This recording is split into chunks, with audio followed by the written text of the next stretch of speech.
ছেলের আয় আছে, বাবার আয় নেই। ছেলে হাজী সাহেব, বাবা মা কাট্টা কাফের। ওই বাবা মা যদি সন্তানের মুখাপেক্ষী হয়, সন্তান না দিলে তার সংসার চলে না। ওই কাফের বাপ মার ভরণ পোষণ ওই সন্তানকে দিতে হবে, যদি সে কাফেরও হয়। আর আমাদের দেশে এখন ফতোয়া বের করছে, কয় ভিন্ন ভাতে বাপ পর। কথা কর আছে কিনা? কয় ভিন্ন ভাতে বাপ পর। বাপ যদি কাফেরও হয়, সন্তানের মুখাপেক্ষী হয়, আর ছেলে হাজী সাহেব, বাপ কাফের, ওই কাফের বাবা মার ভরণ পোষণ দিতে বাধ্য সে। কাঁদে, কয় ইয়া রাসূলুল্লাহ, আমার বাবা কাফের মারা গেছেন, লজ্জায় বলতে পারি না, চোখের পানি ফেলতে পারি, চোখের পানি সংবরণ করতে পারি না, লজ্জায় বলতে পারি না। আল্লাহ নবী আলী, এখনই বাসায় যাও। কয় বাসায় যে কি করব, বাপ তো কাফের। কয় কাফের না মুসলমান দেখার দায়িত্ব তোমার না, আল্লাহ দেখবে। তুমি বাসায় যাইয়া তোমার আব্বাকে তুমি নিজ হাতে গোসল করাও। কয় ইয়া রাসূলুল্লাহ, কাফেরের কি গোসল আছে? কয় হ্যাঁ, সুন্নতি গোসল না, বালতি করে পানি ঝুপঝপ করে ঢেলে দাও, কারণ লোকটা যে তোমার বাবা। আলী রাদিয়াল্লাহু আনহু কাফের বাবাকে গোসল করলেন। নবীকে, আলী আবার বাসায় যাও, তোমার বাবাকে কাফনের কাপড় পরায় দাও। কয় ইয়া রাসূলুল্লাহ, কাফেরের কি কাফনের কাপড় আছে? কয় হ্যাঁ, সুন্নতি কাপড় না, একটা কাপড় দিয়ে সুন্দর করে ঢেকে রাখো, কারণ লোকটা তোমার বাবা। শেরে খোদা আলী রাদিয়াল্লাহু আনহু জান্নাতি মানুষ কাফের বাবাকে গোসল করলেন, কাফনের কাপড় পরলেন। আল্লাহ নবী আলী রে, তুমি তোমার বাবাকে দাফন করে দাও, মাটি দিয়ে দাও। কয় ইয়া রাসূলুল্লাহ, কাফেরের কি কবর আছে নাকি? কয় হ্যাঁ, সুন্নতি কবর না, একটু মাটি খনন করে সুন্দরভাবে ঢেকে রাখো, কারণ লোকটা যে তোমার বাবা। ও যুবক ভাইয়েরা আমার, আল্লাহ নবী বলেন, মা বাররাবাহু মান হাদ্দিরি তর, যেই সন্তান বাবারে গালি দেয় নাই, ধমক দেয় নাই, শুধুমাত্র বাবার চোখের দিকে চোখ গরম করে তাকাইছে, ও কবিরা গুনাহ করলো। ও নিম্নর নামটা নাফরমানের তালিকা উঠবে। শবে বরাত, শবে কদরে, জুমার রাত্রে সারা রাত মুনাজাত করবে, ওর একটা দোয়া কবুল হবে না যতক্ষণ না বাবার কাছে ক্ষমা চায়। লা তামশিয়ান্না মামা, নবী কয়, তোমার বাবা কৃষি কাজ করে, ক্ষেত নিরায়, তোমার আব্বা রিকশা চালক, ভ্যান চালক, ক খ জানে না, আলিফ বা তা সা জানে না, তুমি এমবিএ বিবিএ, তুমি এফসি, তুমি বারেটলা, তুমি মুফতি মাওলানা মুহাদ্দিস। আল্লাহ নবী কয় সাবধান, লা তামশিয়ান্না মামা, হাঁটার সময় বাবা মার আগে আগে হাঁটবা না, পিছনে পিছনে হাঁটবা।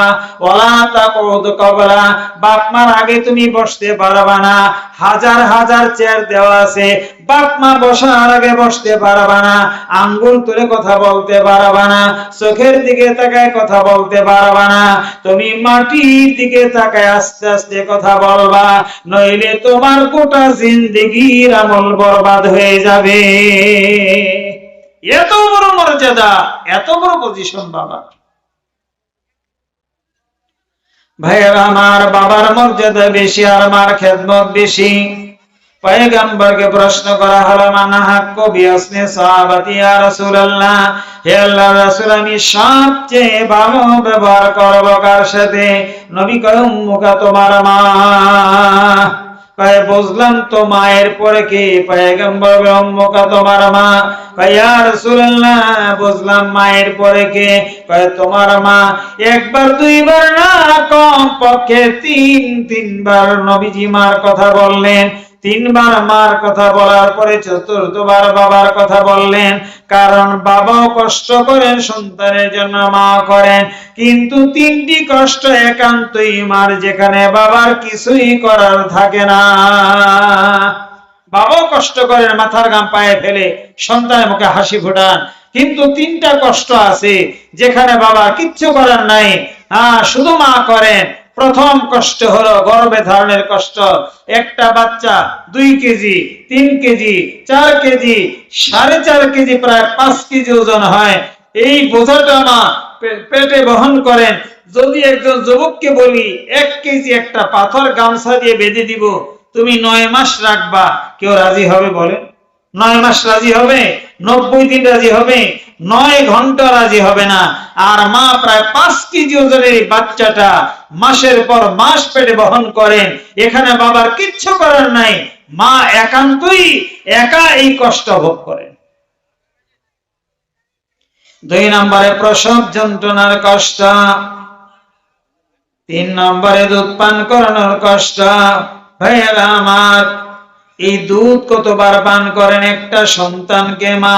সকালে, দুপুরে, রাত্রে 3 বেলা না, একটা সন্তানকে মা 24 ঘন্টায় কমপক্ষে 15 বেলা, কোন কোন মা কোন কোন বাচ্চাকে 24 ঘন্টায় 25 বেলা দুধ পান করান, কমপক্ষে 15 বেলা। আর কোন কোন বাচ্চাকে মা 25 বেলা দুধ পান করান। আর এখন মার রুটিন ভাগ করছে, কয় মারে কেমনে খাওয়াবো? বড় ভাই 10 দিন, মেজো ভাই 10 দিন, সেজো ভাই 10 দিন। কিছুদিন পরে এক ভাই বলে, ভাই আমার একটু ঝামেলা হয়ে যায়, তোমরা চালাই যাও। আসেনি রুগী কথা কন নাকি? ঝামেলা হয়ে গেছে, 3 বেলা খাওয়ানো ঝামেলা, আর চশমখোর নিমক হারাম। তুমি খাইছ 15 বেলা থেকে 25 বেলা। ভাইয়েরা আমার, 15 বেলা থেকে 25 বেলা মা দুধ পান করান। একজন মা তার সন্তানকে 1 লিটার 2 লিটার না, একবার যখন সন্তান দুধের মধ্যে মুখ লাগায় 15 মিনিট পর্যন্ত দুধটা চষে। 2 বছর একজন মা তার সন্তানকে কমপক্ষে 40 থেকে 42 মণ দুধ পান করান। আল্লাহ নবী কয়, লওকাতা জিলদা, যদি তোমার বুকের চামড়া খুইলা মার 1 পায়ের জুতা বানায় দাও, পিঠের চামড়া খুইলা মার আর 1 পায়ের জুতা বানায় দাও, তোমার গায়ের চামড়ার জুতা পরে মা যদি হাঁটে, তোমার আমার 2 বছরের দুধ তো দূরের কথা, 2 মাসের দুধ তো দূরের কথা, 2 বেলার দুধ তো দূরের কথা, 2 ফোঁটা দুধ তো দূরের কথা, গায়ের চামড়া দিয়ে যদি জুতা বানায় দাও, তোমার গায়ের চামড়ার জুতা পরে মা যদি হাঁটে, তোমার মার 1 ফোঁটা দুধের দাম আদায় হবে না। এর নাম হলো মা।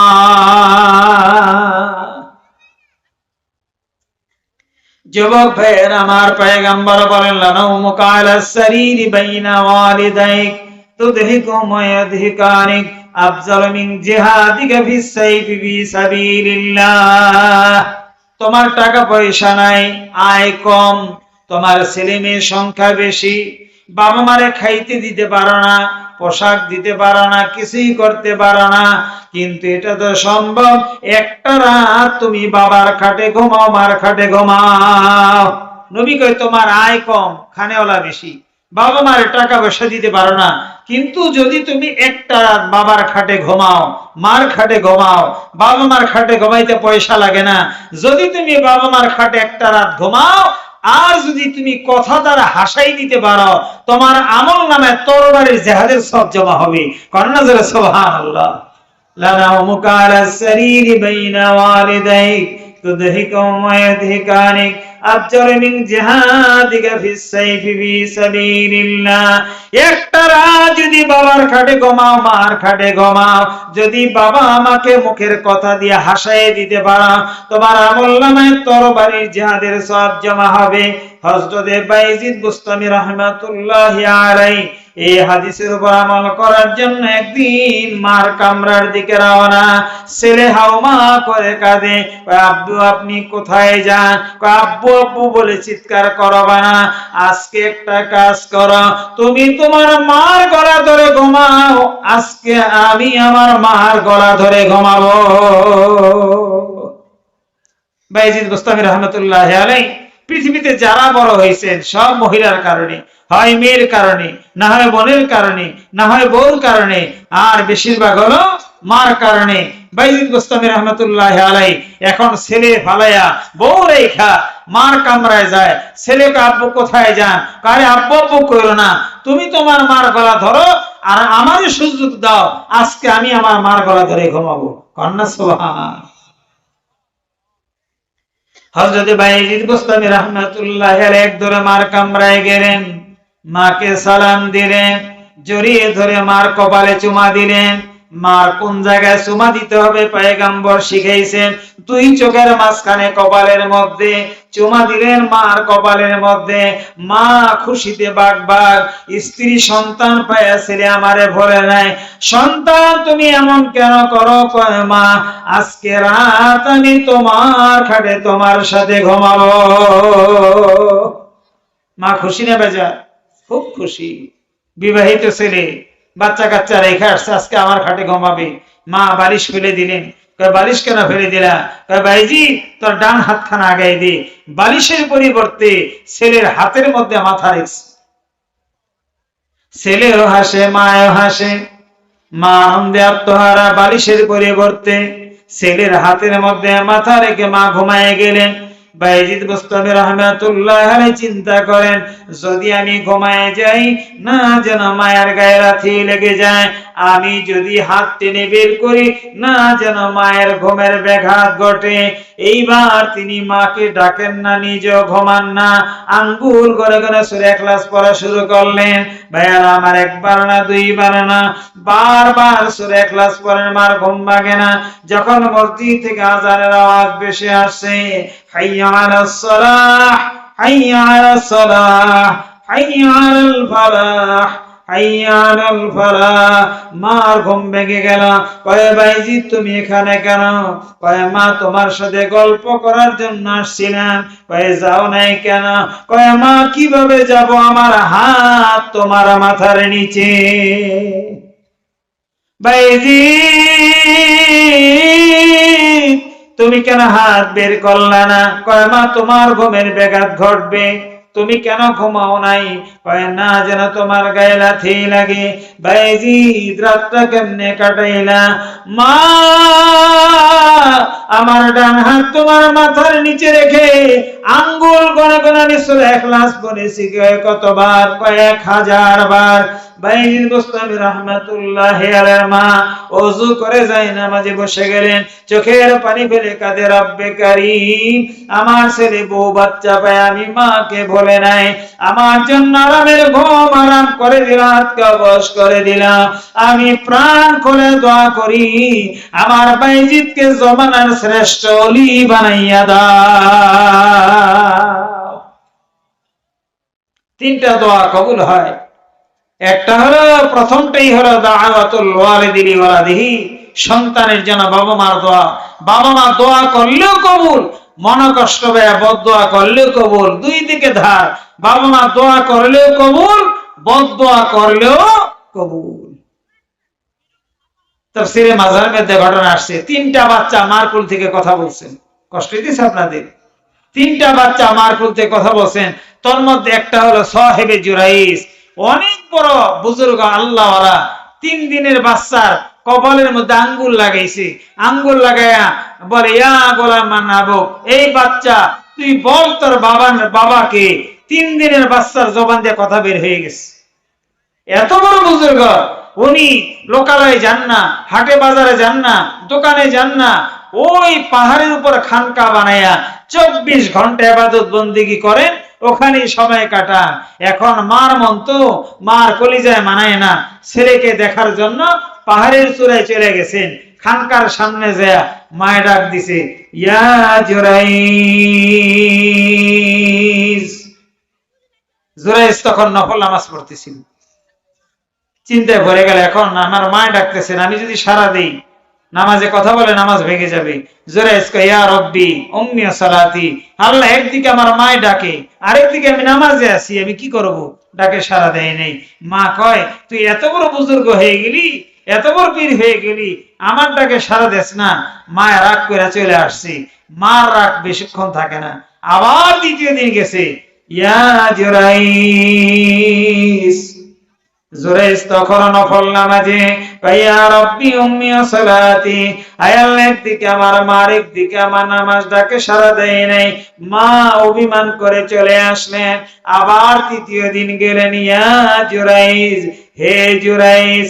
জুরাইস তখন নফল নামাজে, ইয়া রব্বি উম্মি সালাতি, আল্লাহ একদিকে আমার মা, আর একদিকে আমার নামাজ, সারা দেয়। মা সাংঘাতিক কষ্ট পাইলেন। আমি 3 দিন দেখা করতে আসলাম, খানকার দরজা খুললি না, আমি মার ডাকে সাড়া দিলি না। মায় হাত তুইলা ফরিয়াদ, আল্লাহুম্মা লা তুমিতহু হাত্তা ইয়ানজুর ইলা উযুহিল মুমিসাত। আল্লাহ, জুরাইজকে আমি 3 দিন ডাকলাম, দরজা খোলে না, দেখা দেয় না আমি মার সাথে। ওরে তুমি বেশ্যা মহিলার পাল্লায় না ফালায়া মরণ দিও না। আল্লাহ, ও বড় হুজুর হয়ে গেছে, আমারটাকে সারা দেয় না, ওরে বেশ্যা মহিলার পাল্লায় না ফালায়া মরণ দিও না। বাপ মা দোয়া করলেও কবুল, বদদোয়া করলেও কবুল। আমার ভাইয়েরা, গুলি করলে গুলি লক্ষ্যভ্রষ্ট হতে পারে, জাতি সাবে আঘাত করলে রোগী বাঁচতে পারে, বাপ মার জিহ্বার আঘাত থেকে বাঁচার সুযোগ নেই। মায় বদদোয়া করছে, আল্লাহ ওরে বেশ্যা মহিলার পাল্লায় না ফালায় মরণ দিও না। ওই মহল্লার এক সুন্দরী বেশ্যা নারী একদম সাজসজ্জা করে যে খানকায় হাজির, দরজায় নক করছে। জুরাইজ হুজুর দরজা খুলে বলে, কি চাও? আমি আপনাকে চাই, আপনার সাথে আমি মিলিত হতে চাই। জুরাইজ দরবেশ বলে, দূর হয়ে যাও, দরজা বন্ধ করে দিস। বেশ্যা মহিলা নিচে নামার পরে দেখে গরুর রাখাল, গরুর রাখালের সাথে জিনা ব্যভিচার করে পেটে বাচ্চা চলে আসছে। এলাকার নেতৃবর্গ জিজ্ঞেস করে, এলাকার মুরব্বীরা, মহিলা তোমার স্বামী নাই, বাচ্চা পাইলা কোথায়? কয় জুরাইজ হুজুর খানকায় নিয়া আমার সাথে জিনা ব্যভিচারে লিপ্ত হয়েছে। কন্যা জোরে নাউজুবিল্লাহ। হাদিসে আসছে, কেউ যদি বাপ মার মনে ব্যথা দেয়, কবর হাসর মিজানে না, দুনিয়ায় সাজা হবে, হাত ভাঙবে, পা ভাঙবে, পরীক্ষায় ফেল করবে, রাস্তার পাগল হবে, ব্যবসায় লস খাবে, বিদেশে জেল খাটবে, তার বউ তারে ফাঁকি দিয়ে চলে যাবে, তার সন্তান তারে লাথি মারবে, সর্বশেষ যত বড় আবেদ হোক, বেঈমান হয়ে মারা যাওয়ার সম্ভাবনা তার বেশি। প্রাণীর ভাইয়ের আমার, এলাকার মানুষ খুব বিক্ষুব্ধ হয়ে গেল। জুরাইজ হুজুর পাহাড়ের উপরে খানকার মধ্যে জিনা ব্যভিচার করে, যুবকরা ঘেরাও করে ফেলল, খানকা ভেঙে চুরমার করে বালুর মাটির সাথে মিশিয়ে দিলাম। টেনে হেসতে বের করে জুরাইজকে থাপ্পড় মারে, কিল মারে, লাথি মারে, জুতা মারে। এমনি হবে না, স্লোগান দাও। কয় কি স্লোগান? কয়েকজন বলবা এই শাস্তি কিসের জন্য? সবাই বলবা খানকায় বসে জিনা করার জন্য। জুরাইজকে এখন কিল মারে, লাথি মারে, জুতা মারে, স্লোগান দিই শাস্তি কিসের জন্য? খানকায় বসে জিনা করার জন্য। অঝর দ্বারা কাদিয়ার বলে, আমাকে মারো মাইর, আমার পাওনা স্লোগান দিও না। জীবনে কোনদিন জিনা করা দূরের কথা, কোনদিন আমি খারাপ নজরে কোন মহিলার দিকে তাকাই নাই। আরে স্লোগানটা দিও না, জিনা তো দূরে থাক, কোনদিন আমি কোন বেগানা নারীর দিকে খারাপ নজরে একবার জীবনে তাকাইনি। তোমরা এই স্লোগান দিও না। বিশ্বাস যদি না হয়, মায়ের বন্ধ করো, এক বদনা পানি দাও, আর আমাকে সুযোগ দাও 2 রাকাত নামাজ আদায় করো। মায়ের বন্ধ করে, হুজুর পানি দিলেন, 2 রাকাত নামাজ আদায় করে কয়, ইয়্যাকা না'বুদু ওয়া ইয়্যাকা নাস্তাঈন। আয় আল্লাহ, তোমার ইবাদত করি, তোমার সাহায্য চাই। আমি মার অবাধ্য নই, আমি নফল নামাজের মধ্যে ছিলাম, মার ডাকে সাড়া দিতে পারি নাই, মার বদদোয়ার কারণে আমার বিপদ চেপে গেছে। আল্লাহ নবী কয়, ফা ইন্নাহু ইউআজ্জিল লি সাহিবি ফিল হায়াতি ক্বাবলাল মামাত। বাবা মার মনে ব্যথা দিলে দুনিয়ার বুকে সাজা, পরকাল পর্যন্ত আল্লাহ সময় দিবেন না। তসবির সুতা ছিঁড়ে গেলে তারা যেমন একটার পর একটা পরে, বাবা মার অবাধ্য সন্তানের একটার পর একটা বিপদ আসতেই থাকবে। আল্লাহ, আমি বাবা মার অবাধ্য না, নামাজি ছিলাম, বিপদে পড়েছি, আমার মুক্ত করো। বেশ্যা মহিলার বাচ্চা হয়ে গেছে, কুলে বাচ্চা। সবাই বলে তোমার স্বামী নেই, বাচ্চা পাইলা কই?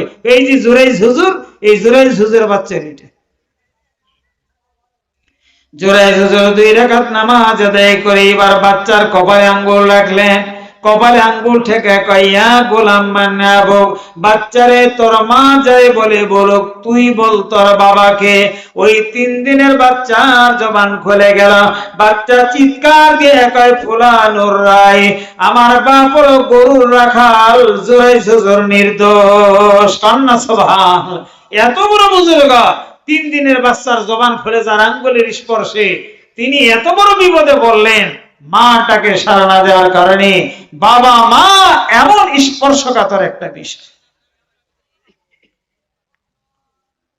প্রাণের ভাইয়ের আমার বয়ান শেষ। একজন যুবক ছিলেন ইয়ামনের, নাম হলো ওয়াইস। নবীরে দেখেন নাই, না দেখে কালেমা পড়ে মুসলমান। আল্লাহ নবী মদিনায় দাঁড়াইয়া একদিন বলতেছেন, ইন্নী লা আজিদু রিহার রাহমানি মিন কিবালিল ইয়ামান। ইয়ামনে একটা যুবক ছেলে আছে, ওই যুবক ছেলের কলিজার ভিতর থেকে আমি আল্লাহ পাকের ঘ্রাণ পাই। নবীরে দেখে নাই, নবী 3.5 মাইল দূর থেকে কয় যুবকের কলিজা থেকে আমি আল্লাহ পাকের ঘ্রাণ পাই। ঘটনা হলো, এই যুবক নবীজির আমলের মানুষ, নবীজিকে দেখতে আসছেন। নবী সফরে ছিলেন, দেখা হয় নাই, চলে গেছেন। চিঠি লিখছেন, ইয়া রাসূলুল্লাহ আপনাকে এক নজর দেখার ইচ্ছা আমার। পয়গম্বর বললেন, আসো, মদিনে আসলেই দেখা পাইবা। কয় আসবো কেমনে? আমার মা বেঁচে আছেন, আমার মা অসুস্থ, আমার মা বিছানায় পড়া, আমি ছাড়া খেদমত করার কেউ নাই। নবীজি বললেন, আরে ওয়াইস, আমার দেখা দরকার নাই, আমারে দেখা দরকার নাই, এই মুহূর্তে হজ দরকার নাই, আমি হুকুম দিলাম তুমি তোমার অসুস্থ আমার খেদমত শুরু করে দাও। ওই যুবক হজে গেলেন না, পয়গম্বরকে দেখতে যান নাই, মার খেদমত শুরু করে দিলেন। মার মুখে খাবার মুখ তুলে দেন, মার কাপড় চোপড় ময়লা পরিষ্কার করে দেন। খবর পাইলেন উহুদের ময়দানে নবীজি রক্তাক্ত হয়ে গেলেন।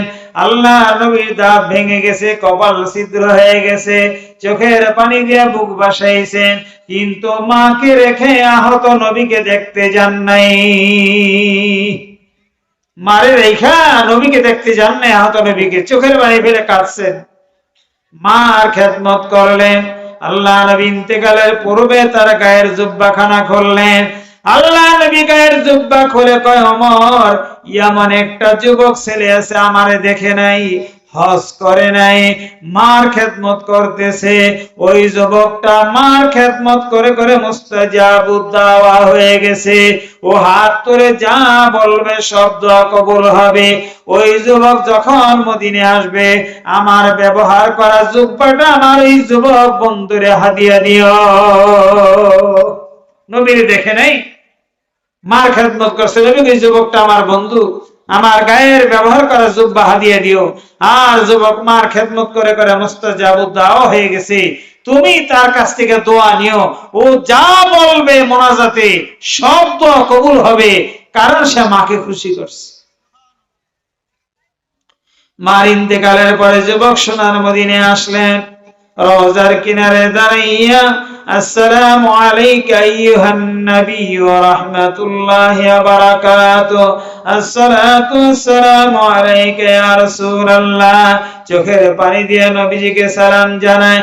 লম্বা সময় রওজার কিনারে দাঁড়ায় চোখের পানি ফেলে ওমর রাদিয়াল্লাহু আনহু কাছে যে বলে, ভাই আপনার বাড়ি কোথায়? কয় ইয়ামনে। আপনার নাম কি? কয় আমার নাম ওয়াইস। আর কান্না লাগবে না, নবীজির চেহারা জীবনে দেখেন নাই, কিন্তু নবীজি আপনাকে বন্ধু বলেছেন।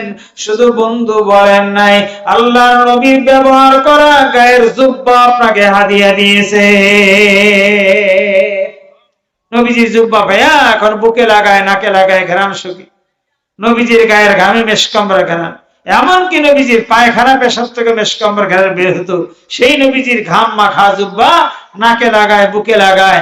কয় ভাই আপনি একটু দোয়া করেন। যুবক এই দিয়ে দিছে, আমার লজ্জা দিয়েন না, আমি নবীর চেহারাই দেখি নাই।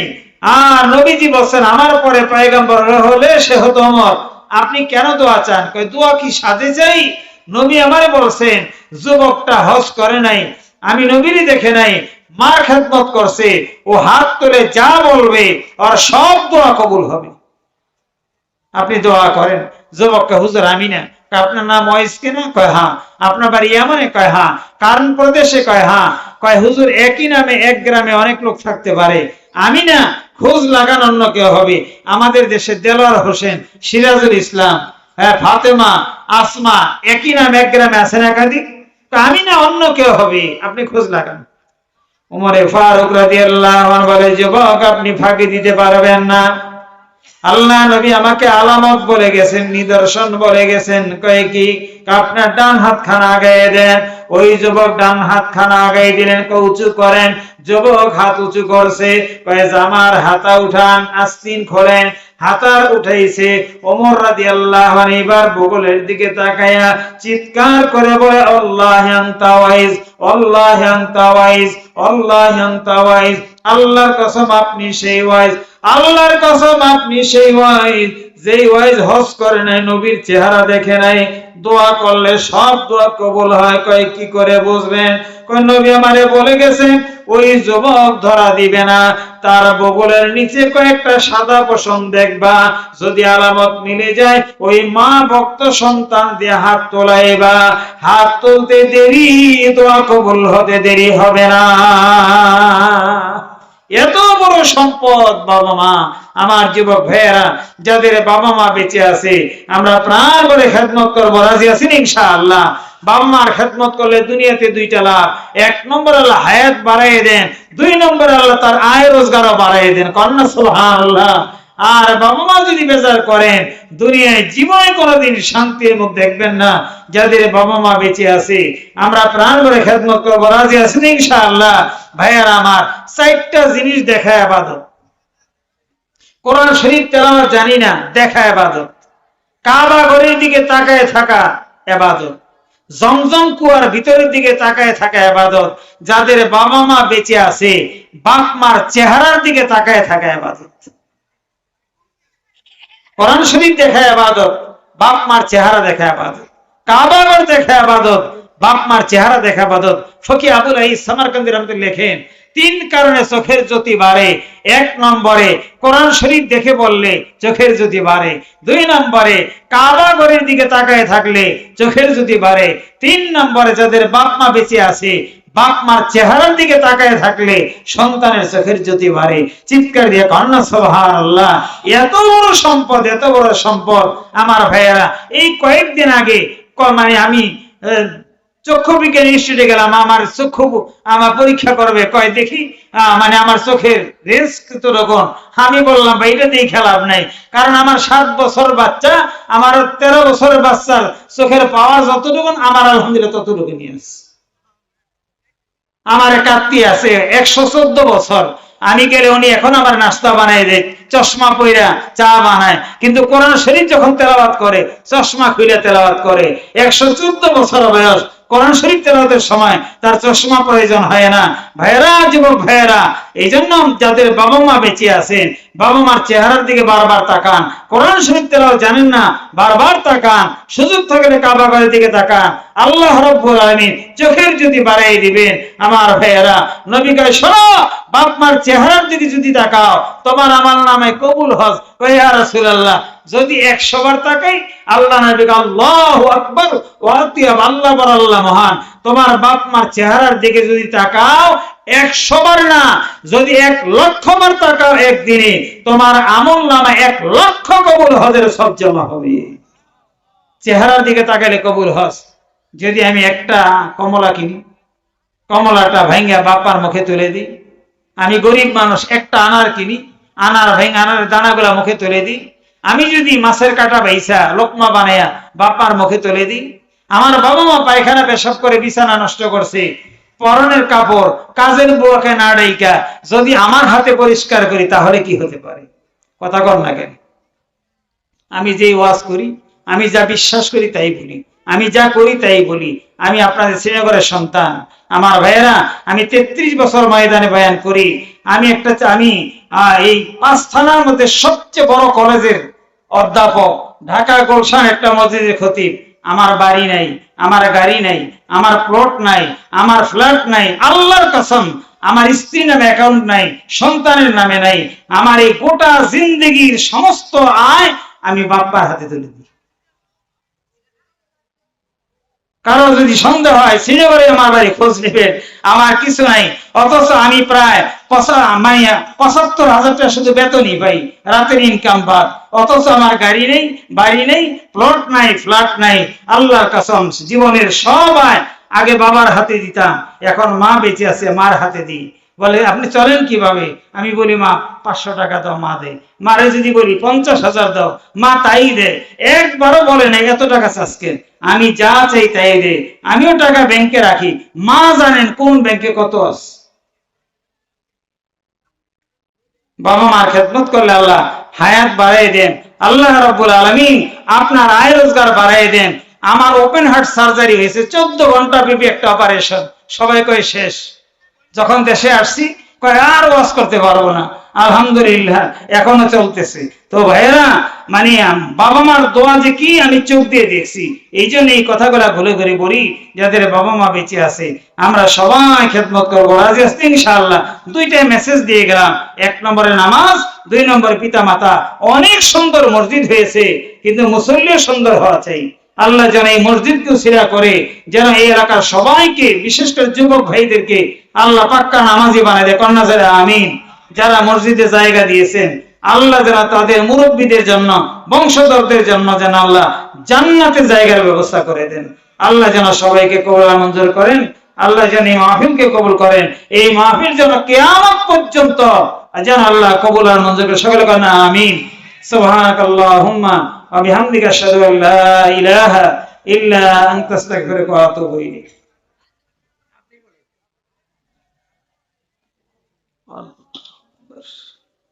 আলহামদুলিল্লাহ।